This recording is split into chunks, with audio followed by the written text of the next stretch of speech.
ګرانو کتونکو السلام علیکم.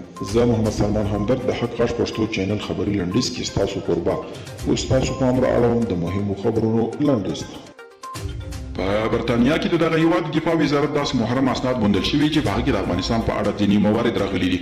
په دې کې یو دا دی چې شاید د سرتیرو تر وتلو وروسته هم د برتانیا ځینې ځانګړي ځواکونه په افغانستان کې پاتې شي او د ترهګرو ضد ځینې فعالیتونه ترسره کړي. د بهرنیو چارو وزارت په خپره شوې اعلامیه کې راغلي چې حنیف اتمر د افغانستان لپاره د ایران له ځانګړي استازي ابراهیم طاهریان سره کتلي دي. په دې لیدنه کې طاهریان پاکستان ته د خپل وروستی سفر په اړه اتمر ته معلومات ورکړي او ټینګار یې کړی دی چې د دریو وروړو هیوادونو ترمنځ اړیکې باید پیاوړې شي.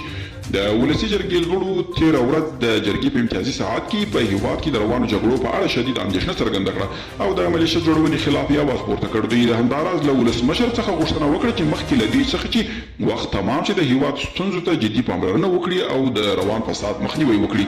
او نیویارک ټایمز لیکلي د امریکایي پوځیانو له وتلو سره افغان ځواکونو مورال ټیټ شوی وي.